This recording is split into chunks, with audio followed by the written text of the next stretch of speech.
আলাইকুম ওয়া রাহমাতুল্লাহ। আলহামদুলিল্লাহ, আল্লাহ পাক রব্বুল আলামিনের দরবারে লাখ লাখ শুকরিয়া যে রব্বুল আলামিনে আমাদের সবাইকে দিনের ডাকে, ইসলামের ডাকে, আমার এক মুসলমান ভাইয়ের কষ্টে, আমার এক মুসলমান ভাইয়ের রক্তের বিনিময়ে আজকে আমাদের মধ্যে উপস্থিত হয়েছেন আমাদের সাতক উপজেলার নেতৃবৃন্দ, উপস্থিত হয়েছেন আমাদের জেলার নেতৃবৃন্দ, উপস্থিত হয়েছেন আমাদের খালারুকা ইউনিয়নের সর্বস্তরের তৌহিদি জনতা।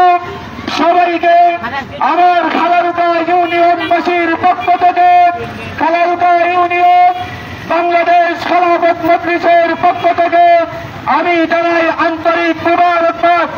সংগ্রামী সাথী ও বন্ধুগণ, পরিষ্কার ভাষায় বলতে চাই, বাংলাদেশের মধ্যে যেই সমস্ত অবস্থা চলতেছে, বাংলাদেশের মধ্যে যেই সমস্ত কর্মকাণ্ড চলতেছে, বাংলাদেশের সাধারণ জনতা তা সব হারে হারে আমরা টের পাইতেছি।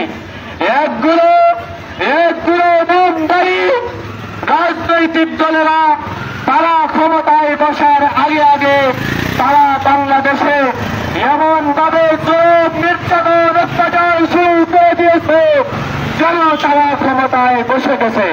ধিক্কার জানাই এবং তাদেরকে চিত্রিত করে রাখার জন্য এই খালারুকা ইউনিয়ন সহ সমস্ত তৌহিদি জনতাদেরকে নাক কান খুলে রাখার জন্য আমি তার আহ্বান জানাচ্ছি।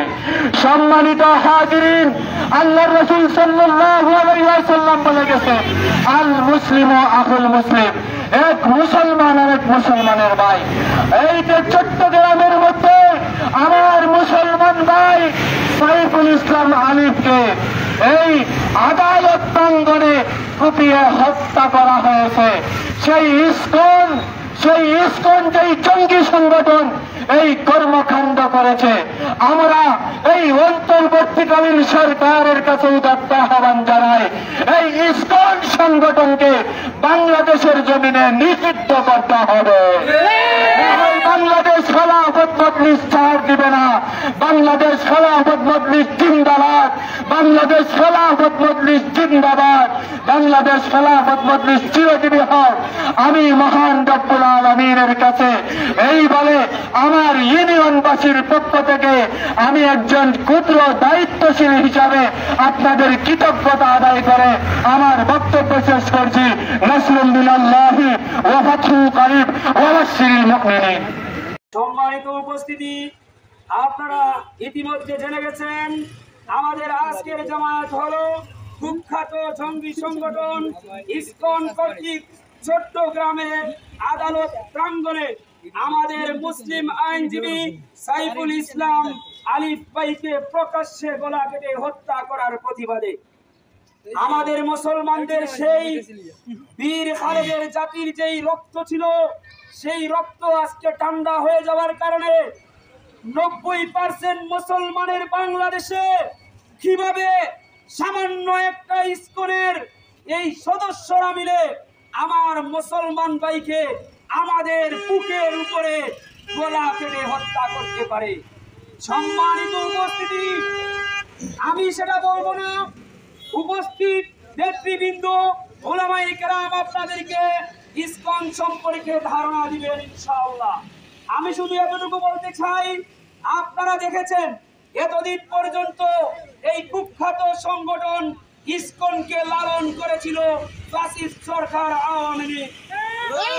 এই ফ্যাসিস্ট আওয়ামী লীগ তাদেরকে খাইয়ে পরিয়ে লালন করে আমাদের মাথার উপরে তুলে দিয়ে গিয়েছে।